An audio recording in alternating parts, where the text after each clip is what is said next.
So exactly like I predicted, and so many other people predicted, the producers behind the Amazon show and in the Vanity Fair article and all these other things, they're already starting to come out and call fans who do not agree with the decision that they're making, who are just like I predicted and like so many other people predicted, the producers behind the Amazon's Rings of Power, Lord of the Rings debacle, complete garbage fest, they are already coming out and they are calling fans names because they are questioning and criticizing some of the decisions that they have made for this show. This is exactly the playbook that Hollywood continues to take over and over again. They continue to follow this playbook where they will continue to put identity politics nonsense into things that aren't supposed to have those things. And then when you criticize the show because of how terrible it is, and because they focused on identity politics over creating a good story and being faithful to the source material, they will then point at the people that they have put in that show as to weaponize the show. You know, people who are, of diverse, whatever, skin colors and genders and sexual orientations and all this stuff. They will point those people and be like, oh, the reason why you don't like our show is because you're a racist, because you're a sexist, when it has absolutely nothing to do with any of that whatsoever. It has nothing to do with that.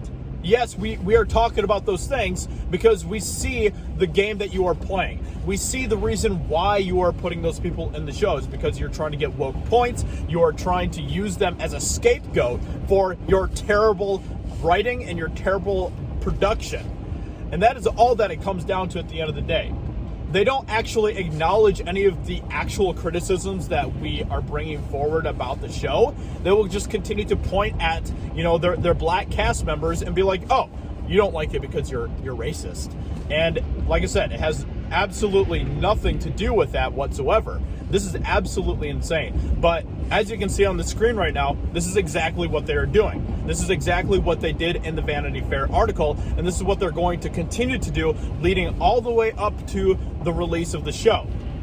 Now, there's going to be a teaser that's going to be coming out tomorrow for Rings of Power during the Super Bowl. So I'm going to be reacting to that. I'll probably do a video after it comes out and stuff, because I'll want to watch it a few times probably before I make a video on it. But I will be making a video on that, and I'm sure I'm going to have I have a lot of criticism already about a lot of the stuff that they talked about in that Vanity Fair article. I think that the production design looks way too Games of Thronesy and not like Lord of the Rings. It doesn't feel like if you showed me a picture of Galadriel or any of those characters that they released images of, and you didn't give me the context of where they came from, I would not have said Lord of the Rings. Like, there's absolutely, I would have probably said like, oh, those are Games of Thrones characters. Those are like characters from whatever the new prequel Game of Thrones series that they're making and stuff. That's probably what I would have said, because that's what it looks like to me. And they continue to give lip service in that article about how, oh, we love Tolkien so much. We love his work. We love what Peter Jackson did.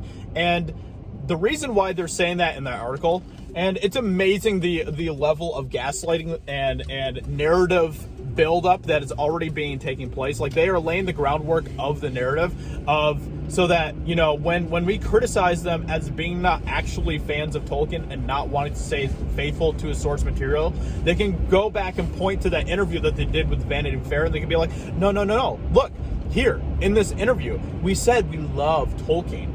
Yeah, okay, well, that's just absolutely BS. Actions speak louder than words. We can see what you are creating with our own eyeballs, and we can see that you actually don't care about being faithful to Tolkien. You can say that you love Tolkien all you want, but what is the product? What are you actually giving us? What are you doing to prove that you actually love Tolkien? And everything that I've seen so far hasn't been proving that, man. So anyway, I just wanted to make a quick video talking about that, because it is a massive problem. There are so many issues already with this Rings of Power show, and we haven't even seen a teaser yet for it. Like, even the images alone that they released are images that are completely not Tolkien. It's just not Tolkien whatsoever. It's absolutely insane. And I don't even consider myself to be a Tolkien purist. Like I said in my other video, I don't even care if there are some changes that are made in order to benefit the story and you know, cater towards a cinematic you know, script and stuff. That's totally fine. I understand that they have to do that at times.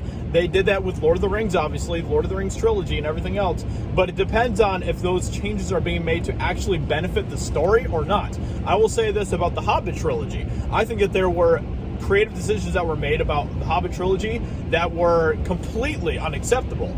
Now, a lot of those things were actually things that were pushed on Peter Jackson by Warner Brothers, which is absolutely unfortunate. But things like Tariel is completely unnecessary to the story. She shouldn't have been in there because she doesn't benefit the story that has already been written. So, you know, that's just one of the criticisms to show you that I don't just, you know, also just shill everything that has to do with Peter Jackson's works either, except for Lord of the Rings. You know, Lord of the Rings is basically perfect. But anyway, so with all that being said, let me know what you think about this in the comments below. Make sure that you leave a like, comment, all that good stuff. Share this video. I'd appreciate that a lot. Let me know what you think about this Rings of Power show, and I will catch you all very soon in another video. Bye.